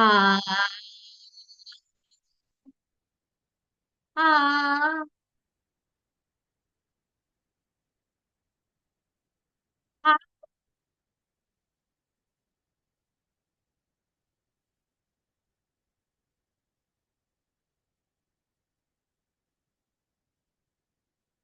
माँ नर्मदा किनारे मैं रोज स्वरों का रियाज करती हूँ। सुबह सुबह राग भैरव, दोपहर में भीम पलासी और शाम को भैरवी के सुर अक्सर छेड़ा करती हूँ। बहुत छोटी थी मैं जब मैंने बाबा से जिद करके पूछा, बताइए ना कहाँ है मेरी माँ, कौन है मेरी माँ। मैंने माँ को देखा नहीं था। तो परेशान होकर मेरी हट से पिताजी ने नर्मदा माँ की तरफ इशारा कर दिया और बोला, यही है तेरी माँ। बस फिर क्या था, उस दिन से माँ नर्मदा से मेरा एक टूट रिश्ता बन गया। ऐसा कोई दिन नहीं बीतता जिस दिन मैं माँ नर्मदा के किनारे ना आऊं, उनसे वार्तालाप ना करूं, उनको कुछ राग रागनियां ना सुनाऊं या उनसे लड़ाई ना करूं। आखिर वो मेरी माँ है। वो ना केवल धरती पर बहती है, वो मेरी रग रग में बहती है, मेरी नर्मदा माँ। और मैंने जैसे ही ये रियाज करके आंखें खोली तो देखा मेरे सामने एक पुरुष बैठे थे। और इससे पहले कि मैं कुछ बोलती, उन्होंने मेरे गायन की, मेरे आलापों की, मेरे सुरों की ढेर सारी तारीफ कर दी। कोई पारखी लगते थे संगीत के। और फिर बोले, क्या तुम मेरी तारीफ नहीं करोगी? मैं भी तो तुम्हें संगत दे रहा था, आप मेरे साथ गा रहे थे। माफ कीजिएगा, मैं बचपन से यहाँ गाती हूँ और मैं जब भी रियाज करती हूँ मुझे अपने गुरु के स्वर सुनाई देते हैं, उनका नाद सुनाई देता है। तो शायद आज भी मुझे आपकी आवाज ऐसा लगा कि शायद मेरे गुरु का नाद है। मेरे गुरु की अस्थियां इसी मां नर्मदा में प्रवाहित हैं। अभी इतनी बात हुई थी कि जोर से आसमान में काले बादल घिराए और ऐसी बिजली चौंधी कि मानो अभी बस कुछ ही क्षणों में टप टप टप बूंदे गिर पड़ेगी। और मालवा की बारिश, उफ, इतनी खूबसूरत हो जाती हैं वादियां।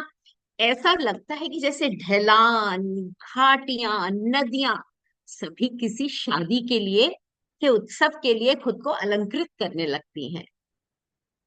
ये जो हरी सी चारों तरफ फैली हुई वादियां हैं, इसमें अलग अलग तरह के फूल ऐसे लगते हैं जैसे घाघरे में अलग अलग गोटा पत्ती किनारी चिपकी हो। और ओढ़नी बन जाती है ये बादल, ये पूरा आसमान, और बादल तैरता है उसमें से झांकता हुआ झीना झीना।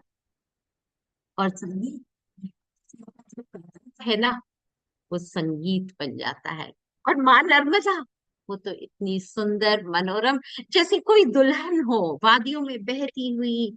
उनकी आवाज मधुर, मीठी, सरल, मनोरम। और जब बारिश की एक बूंद उस पर गिरती है तो 100 मोतियों का हार जैसे चिटक जाता हो। उनके बदन पे गिरा एक बूंद का ये असर होता है, ये प्रभाव होता है मनोस्थिति पर। अभी मैं ये सोच ही रही थी, इतनी तेज बारिश शुरू हुई, मैंने उस अजनबी का हाथ पकड़ा और दौड़ी घर की ओर। चलो चलो, भीग जाओगे, वहां चलो, वहां पिताजी के कपड़े पहन लेना और तुम्हें गर्म प्याली चाय भी मिल जाए। बस फिर क्या था, घर पहुंचे पिताजी के पास, उन्हें सुपुर्द करके मैं चली चाय बनाने। जब मैं लौट के आई तो वहां का जो वातावरण था वो बदल चुका था। बाबा हाथ जोड़े खड़े थे और वो पुरुष, उसके आंखों में किसी प्रकार का रोष था या वो कुछ कहना चाहता था। इससे पहले मैं कुछ समझ पाती, मैंने सुना कि उसने पिताजी से मेरा हाथ मांग लिया था शादी के लिए। वो मुझे रानी बनाना चाहते थे, मांडू की। लेकिन इससे पहले कि पिताजी कुछ बोलते, मैंने तुरंत अपनी एक शर्त रख दी। मैं ना माँ नर्मदा को छोड़कर कहीं नहीं जाऊंगी, और अगर आप मुझे ले जाना चाहते हैं तो अपने मांडू में माँ नर्मदे की ऐसी एक व्यवस्था करिए जिससे रोज मैं माँ के पास जा सकूं, उन्हें देख सकूं, उनका जल ग्रहण कर सकूं। उन्होंने मेरी तरफ देखा, कुछ सोचा और बोले, अभी जाता हूँ, कुछ समय बाद आऊंगा। और वो मुड़े और घोड़ों की टापों की आवाज आई और वो चले गए। मियाँ बाज बहादुर मांडू के सुल्तान थे वो। मुझे इस बात का इतना सा भी इल्म नहीं था, पर मैं ठहरी सरफिरी जिद्दी, ये माँ छोड़ के जाने को मैं बिल्कुल तैयार नहीं थी। इस बात को हुए बहुत दिन बीत गए, पर पता नहीं क्यों अब रह रहकर मुझे भी बाज बहादुर की याद सताने लगी। कुछ तो था उन आंखों में, कुछ तो था। बहुत सौम्य थे।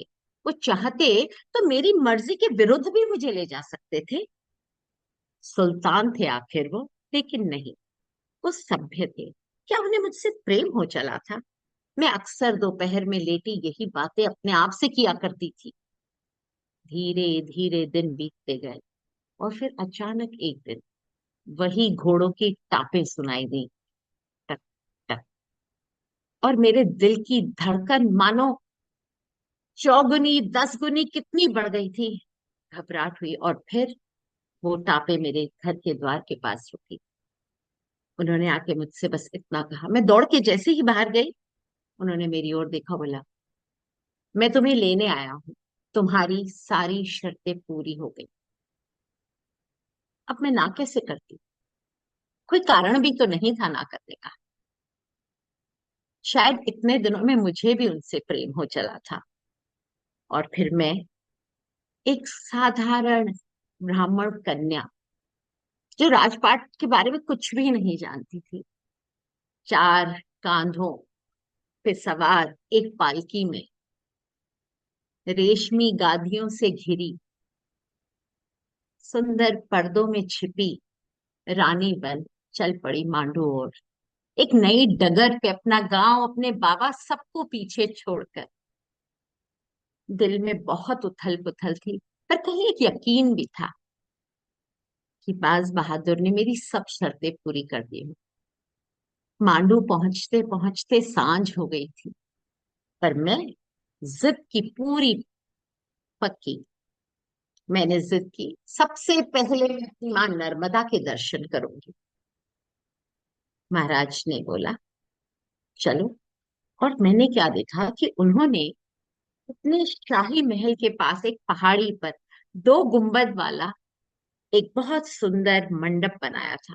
उस मंडप पर मैं धीरे धीरे जब चढ़ के गई, तो वहां से दूर दूर, बहुत दूर, मुझे एक पतली सी लकीर सी मां नर्मदा नजर आई।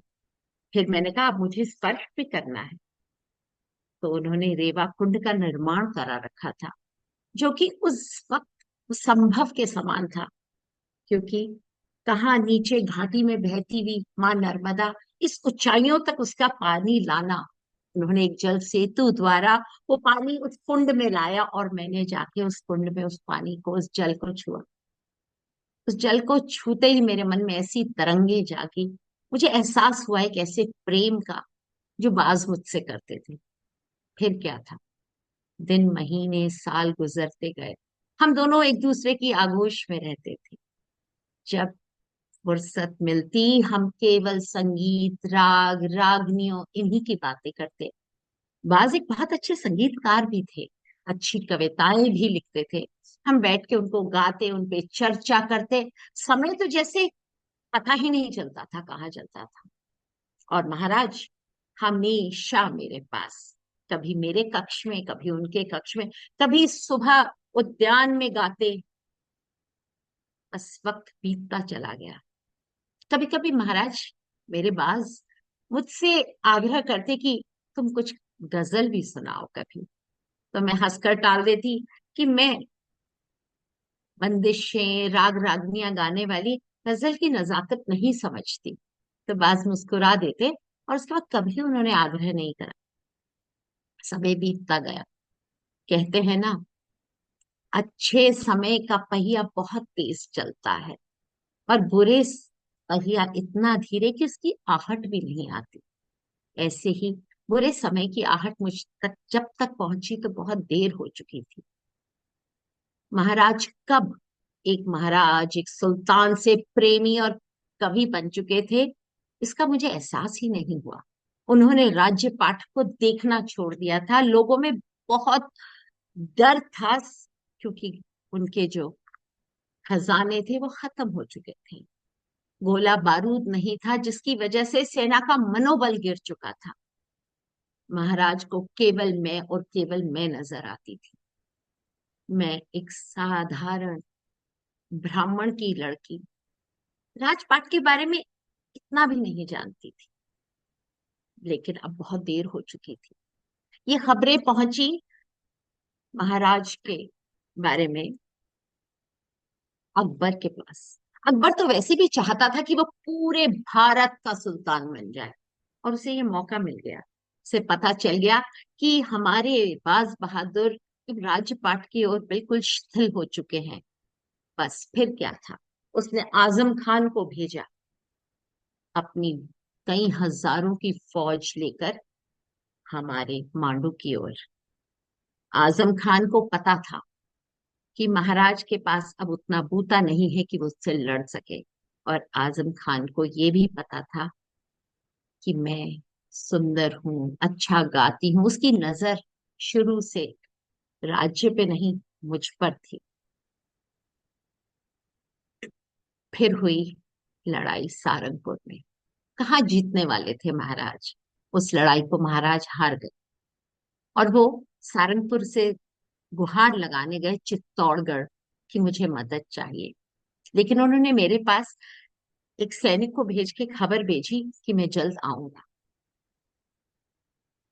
इस दौरान आदम खान आ बैठा, घुस बैठा मांडू में। उसने शाही महल पे कब्जा कर लिया। उसने चारों तरफ हाहाकार मचा दिया। उसने खबर भिजवाई कि मैं स्वयं खुद को उसके हवाले कर दूं, नहीं तो वो जोर जबरदस्ती से मुझे अपने साथ ले जाएगा।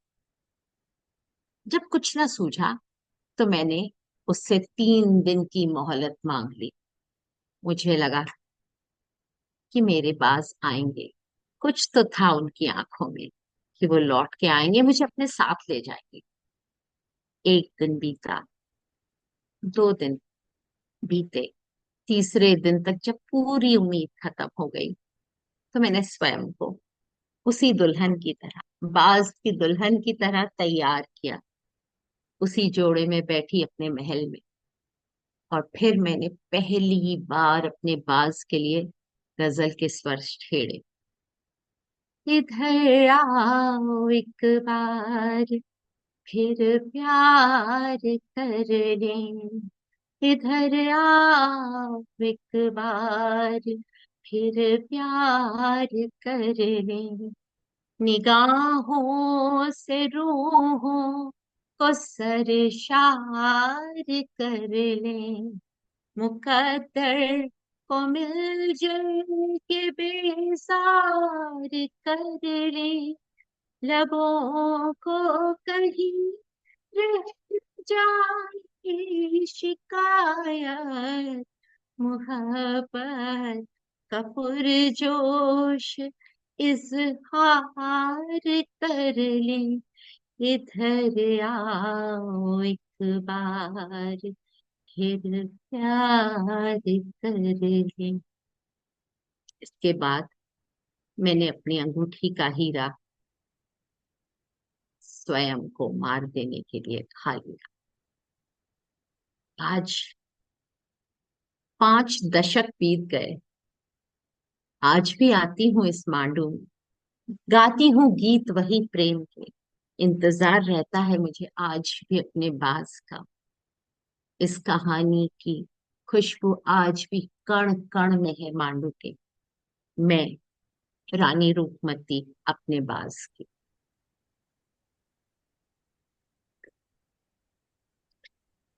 पूनम, आपकी कहानी मुझे ले जाती है एक बहुत खूबसूरत शायर की उन नज्मों में जहां वो कहते हैं, तेरे इंतजार में मेरा बिखरना इश्क है, तेरी मुलाकात पर निकलना मेरा इश्क है, तेरे इंतजार में मेरा बिखरना इश्क है, तेरी मुलाकात पर निकलना मेरा इश्क है, गिरफ्त में हूं मैं तेरे हसीन ख्वाबों की बस, गिरफ्त में हूं तेरे हसीन ख्वाबों की बस, दुआ है कोई जमानत ना करा दे हमारी। बहुत बहुत शुक्रिया पूनम, इतनी खूबसूरत कहानी का हमसे रूबरू कराने के लिए। और मैं देख पा रही हूँ कि हम लोगों की आंखें नम हैं, क्योंकि ये कहानी बहुत ये कहते हैं ना, एक प्यार जो अपनी मंजिल को नहीं पाता है वो हमेशा हमारी आंखें नम कर जाता है। तो बहुत बहुत शुक्रिया, आपकी कहानी सुनाने का अंदाज हमेशा से ही बहुत निराला है। तो एक जोरदार तालियों के साथ पूनम का धन्यवाद कीजिए और शिल्पा की ओर बढ़ते हैं कार्यक्रम को आगे बढ़ाने के लिए। शुक्रिया, शुक्रिया सर। वाह, क्या खूबसूरती से आपने पूनम जी हमें रानी रूपमती और बाज बहादुर की प्रेम कहानी के बारे में बताया। तो साथियों, आज शाम को हमने अभी प्यार के, प्रेम के, इश्क के, मोहब्बत के विभिन्न रूपों को देखा, सुना और महसूस भी किया, है ना। इन कहानियों ने हमें याद दिलाया कि प्रेम, प्यार हमारी जिंदगी में कितना महत्वपूर्ण होता है और ये हमारे जीवन को कितना कितना खूबसूरत बनाता है। आज की हर कहानी में एक नई सीख थी, एक नया अनुभव छुपा हुआ था। आज के कहानीकारों ने हमें हंसाया, हमें रुलाया और सबसे सबसे गहरी बात जो है, सबसे महत्वपूर्ण बात, कि उन्होंने हमें प्यार के, प्रेम की गहराइयों से परिचित कराया। मैं शिल्पा मेहता आज सभी सभी इतने खूबसूरत मेरे साथी कथाकारों का, कहानीकारों का दिल से धन्यवाद करना चाहती हूँ, जिन्होंने आज शाम अपनी खूबसूरत कहानियां हमसे साझा की। और साथ ही साथ मैं धन्यवाद करना चाहूंगी हमारे इन खूबसूरत दर्शकों का, जिन्होंने अपनी तालियों, अपने इतने प्यारे प्यारे कमेंट से हम सबकी हौसला अफजाई की। और वही दर्शक हैं जिन्होंने इस कार्यक्रम को इतना खास बनाया। शायद दर्शकों के बिना हम कहानीकार अधूरे हैं। जाते जाते बस बस मैं इतना ही कहना चाहूंगी कि प्यार, प्यार सिर्फ कहानियों में ही नहीं बल्कि हमारी जिंदगी में, हमारे हर दिन में होना चाहिए। प्यार को महसूस कीजिए, इसे बांटिए। और एक बार फिर आप सभी का बहुत बहुत धन्यवाद आज की शाम हम सबके साथ जुड़ने के लिए। सोनिया। शिल्पा, ज्यादा कुछ ना बोलते हुए बस कार्यक्रम का अंत करेंगे साहिर लुधियानवी जी की एक बहुत ही खूबसूरत नज्म के साथ। तो सुनिए साहिर लुधियानवी जी क्या कहते हैं। नाजो अंदाज से कहते हैं कि जीना होगा, नाजो अंदाज से कहते हैं कि जीना होगा, जहर भी देते हैं तो कहते हैं कि पीना होगा।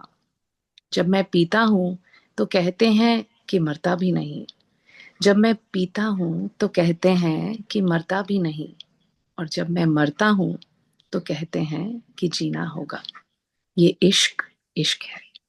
तो इसी के साथ आप सबका तहे दिल से शुक्रिया, और एक बार फिर डॉक्टर एरिक मिलर का बहुत बहुत शुक्रिया कि वो हर साल हमें ये मौका देते हैं कि हम सब आपके साथ जुड़ें और अपनी अपनी कहानियां आपके साथ साझा करें। बहुत बहुत शुक्रिया हर एक उस इंसान का जो अपने कीमती समय से अपना कुछ समय निकाल के आज हमारे साथ इस कार्यक्रम के लिए उपस्थित थे। धन्यवाद। धन्यवाद, नमस्कार। धन्यवाद, बहुत बहुत सुंदर। Thank you. Shri, maybe we can stop the recording now. Yeah. Yeah.